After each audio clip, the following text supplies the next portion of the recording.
दोस्तों नमस्कार, हाजिर है एक बार फिर से आज की बड़ी और ताजा खबरों के साथ। बस आपसे निवेदन है, कृपया वीडियो को लाइक कर दें, चैनल को सब्सक्राइब कर लें और घंटी बटन जरूर दबा दें। पहली बड़ी खबर है, मनीष सिसोदिया ने दिल्ली में बुलडोजर एक्शन की कार्यवाही को रोकने के लिए अमित शाह से की अपील। ये आपको बता दें कि दिल्ली के उप मुख्यमंत्री मनीष सिसोदिया ने केंद्रीय गृह मंत्री अमित शाह को पत्र लिखकर उनसे भाजपा शासित तीनों नगर निगमों द्वारा चलाए जा रहे अतिक्रमण विरोधी अभियान के कारण राजधानी में होने वाली तबाही को रोकने की अपील की है। मनीष सिसोदिया ने कहा कि भारतीय जनता पार्टी दिल्ली की अनधिकृत कॉलोनियों, झुग्गी बस्तियों में 63 लाख मकानों को तोड़ने की योजना बना रही है। इनमें से 60 लाख घर अनधिकृत कॉलोनियों में हैं, जबकि शेष 3 लाख ऐसे हैं जहां पर लोगों ने अपनी बालकोनियों को बढ़ाया है या फिर उन्हें कवर किया है। हमें पता चला है कि उन्हें नोटिस भेजे गए हैं। मनीष सिसोदिया ने कहा कि इससे राजधानी में भारी तबाही होगी। दिल्ली की लगभग 70% आबादी बेघर हो जाएगी। आम आदमी पार्टी इस बुलडोजर राजनीति का कड़ा विरोध करती है।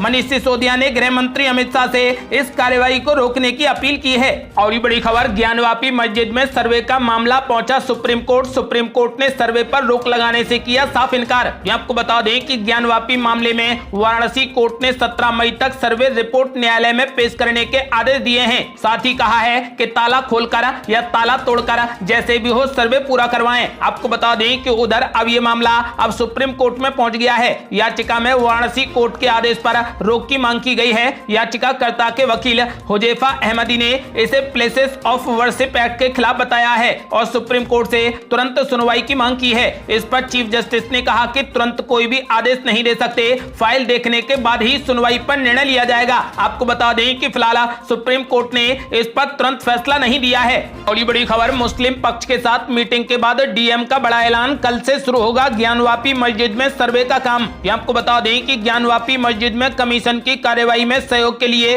कोर्ट से मिले आदेश के बाद अब 14 मई यानी शनिवार से सर्वे का काम शुरू हो जाएगा। दरअसल सर्वे को लेकर वाराणसी के डीएम और पुलिस कमिश्नर के साथ में कोर्ट कमिश्नर, हिंदू पक्ष और मुस्लिम पक्ष के बीच में बड़ी बैठक हुई है, जिसमें तय किया गया है कि शनिवार से सर्वे का काम शुरू होगा। वहीं इंतजामिया मस्जिद कमेटी ने हर तरीके की मदद का भरोसा दिया है। इस बैठक में पुलिस कमिश्नर भी मौजूद रहे। उन्होंने दोनों समुदायों के लोगों से शांति और सौहार्दपूर्ण माहौल बनाए रखने की अपील की है। बता दें कि 12 मई को ही वाराणसी कोर्ट ने ज्ञानवापी मस्जिद मामले में 17 मई के पहले दोबारा सर्वे शुरू करने का आदेश दिया है। इसके अलावा कोर्ट ने कमिश्नर को हटाने की अपील को भी खारिज कर दिया है। अब इस सर्वे के दौरान कमिश्नर मौजूद रहेंगे। कोर्ट ने अपने फैसले में यह भी कहा कि इस सर्वे में बाधा नहीं आनी चाहिए। अगर कोई बाधा उत्पन्न करने की कोशिश करता है तो उसके खिलाफ कड़ी से कड़ी कार्रवाई की जाए। और बड़ी खबर, कांग्रेस के चिंतन शिविर में एक परिवार एक टिकट पर बनी सहमति, कम से कम 50% युवाओं को किया जाएगा शामिल। ये आपको बता दें कि आगामी लोकसभा चुनाव से पहले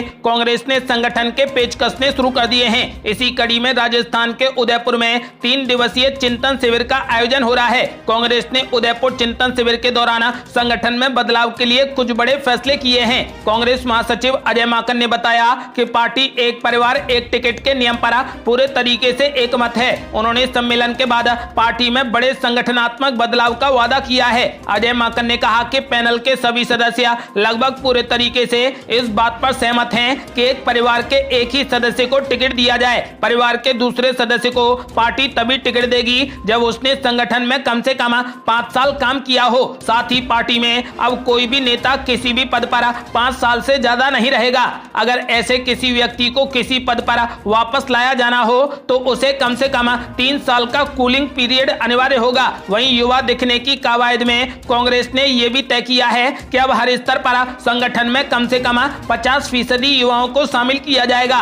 कांग्रेस महासचिव अजय माकन ने कहा कि ब्लॉक और बूथ समितियों के बीच में मंडल समिति बनाने पर सहमति बनी है। एक मंडल समिति में 15 से 20 बूथ होंगे। आपको बता दें कि आज के राजस्थान के उदयपुर में आज से कांग्रेस का 3 दिवसीय चिंतन शिविर शुरू हो गया है। इसमें पार्टी के वरिष्ठ नेता और गांधी परिवार सदस्य शामिल हो रहे हैं। इसमें 2024 के आम चुनावों की रणनीति, आने वाली चुनावी चुनौतियों के लिए तैयारी पर विचार विमर्श किया जा रहा है।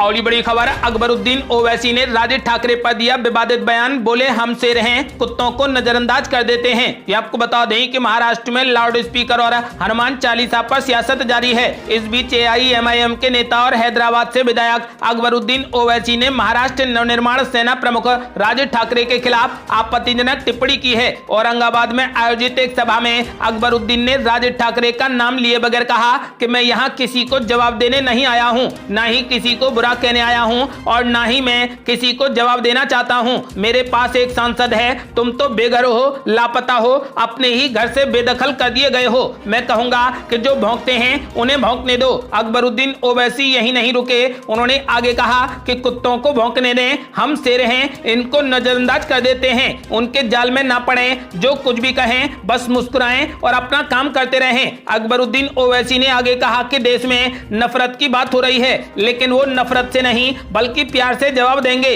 उन्होंने कहा कि देश में आज अजान पर बात की जा रही है, लिचिंग और हिजाब की बात हो रही है, इसलिए डरने की जरूरत नहीं है, बस मुसलमानों को एक साथ खड़े होने की जरूरत है। और बड़ी खबर, कश्मीरी पंडित की हत्या के बाद घाटी में भारी गुस्सा, प्रदर्शनकारियों पर पुलिस ने दागे आंसू गैस के गोले। ये आपको बता दें कि बडगाम में गुरुवार की रात कश्मीरी पंडित राहुल भट्ट की हत्या के बाद घाटी के लोगों में भारी गुस्सा है। लोग राहुल की हत्या के विरोध में बीती रात से ही जोरदार प्रदर्शन कर रहे हैं। आतंकियों की तरफ से चडूरा तहसील ऑफिस कर्मचारी राहुल भट्ट की हत्या के विरोध में कश्मीरी पंडितों ने शेखपुरा बडगाम में प्रदर्शन किया है। विरोध प्रदर्शन करते हुए एक कश्मीरी पंडित अमित ने कहा कि उपराज्यपाल की तरफ से हमें सुरक्षा मुहैया कराई जानी चाहिए, नहीं तो बड़ी तादाद में हमारा इस्तीफा होगा।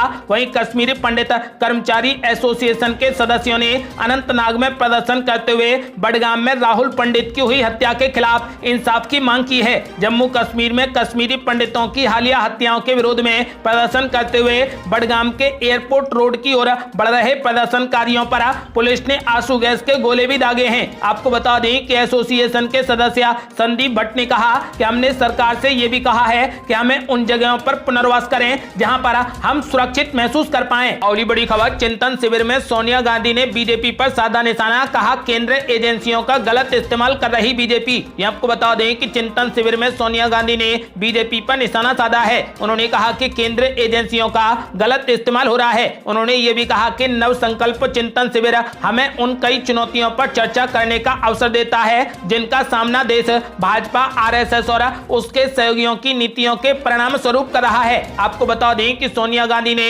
भाजपा पर जमकर हमला बोला। उन्होंने साफ कर दिया है कि भाजपा केंद्र एजेंसियों का गलत इस्तेमाल कर रही है। और बड़ी खबर, ज्ञानवापी मस्जिद के बाद अब मथुरा ईदगाह के सर्वे की मांग, कोर्ट में 1 जुलाई को होगी सुनवाई। आपको बता दें कि काशी विश्वनाथ मंदिर और ज्ञानवापी मस्जिद विवाद में सर्वे की तैयारी के साथ ही अब मथुरा ईदगाह के भी सर्वे की मांग करते हुए कोर्ट में याचिका दायर की गई है। इस पर 1 जुलाई को सुनवाई होगी। बता दें कि वादी मनीष यादव ने कोर्ट से श्री कृष्ण जन्मभूमि मंदिर से सटे ईदगाह मस्जिद का सर्वे कराने की मांग की है। मथुरा कोर्ट ने इस याचिका को स्वीकार कर लिया है और इस पर सुनवाई 1 जुलाई को की जाएगी। बता दें कि प्रार्थी मनीष यादव, महेंद्र प्रताप सिंह और दिनेश शर्मा ने एक ही तरीके की अलग अलग याचिकाएं लगाई थीं। इनमें कोर्ट कमिश्नर नियुक्त करके ईदगाह की वीडियोग्राफी कराए जाने की भी मांग की गई थी। कोर्ट ने याचिका को स्वीकार कर लिया है। इसके साथ ही सभी वादियों को एक ही तारीख 1 जुलाई दी है। आपको बता दें कि इस पर अब सुनवाई 1 जुलाई को की जाएगी। और बड़ी खबर, परिसीमन आयोग की सिफारिश के खिलाफ सुप्रीम कोर्ट में याचिका दायर, अदालत ने सरकार से मांगा जवाब। आपको बता दें कि सुप्रीम कोर्ट ने परिसीमन प्रस्ताव को चुनौती देने वाली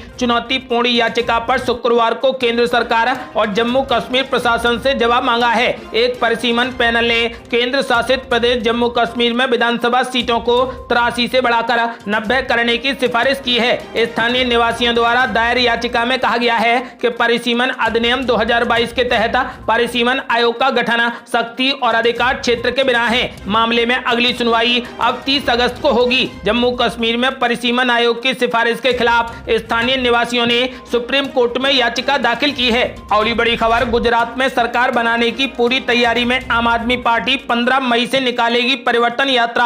आपको आपको बता दें कि दिल्ली के बाद पंजाब चुनाव में जीत हासिल करने से उत्साहित आम आदमी पार्टी की नजरें अब गुजरात के चुनाव पर टिकी हैं। इसी इरादे से वो 15 मई से गुजरात में परिवर्तन यात्रा निकालने जा रही है। शुक्रवार को आम आदमी पार्टी ने गुजरात में परिवर्तन यात्रा निकालने का ऐलान किया है। ये यात्रा राज्य के सभी 182 विधानसभा क्षेत्रों में जाएगी। गुजरात विधानसभा के चुनाव इसी साल के अंत तक होने वाले हैं। ये पीएम नरेंद्र मोदी और गृह मंत्री अमित शाह का गृह राज्य है। गुजरात भाजपा का गढ़ है। गुजरात में भाजपा 27 सालों से सत्ता में है। वो लगातार छठी बार सरकार में आने के लिए दम लगा रही है। भाजपा को चुनौती इसलिए भी ज्यादा है क्योंकि पिछले चुनाव में उसकी सीटें 100 से कम हो गई थीं। इसके बाद पार्टी ने राज्य में मुख्यमंत्री समेत पूरा मंत्रिमंडल बदल दिया है। लेकिन 27 साल सरकार विरोधी लहर को भुनाने के लिए आम आदमी पार्टी के संयोजक अरविंद केजरीवाल अब पूरा दम लगा रहे हैं। ये थी अब तक की बेहद बड़ी खबरें। यदि आप भी चाहते हैं कि भारत जल्द से जल्द कोविड मुक्त हो जाए तो इस वीडियो को लाइक कर अपनी राय हमें कमेंट बॉक्स में जरूर दें। यदि आपने अभी तक हमारे चैनल को सब्सक्राइब नहीं किया है तो कृपया चैनल को सब्सक्राइब कर घंटी बटन जरूर दबा दें। जल्दी मिलते हैं बड़ी अपडेट के साथ। तब तक के लिए जय हिंद, जय भारत।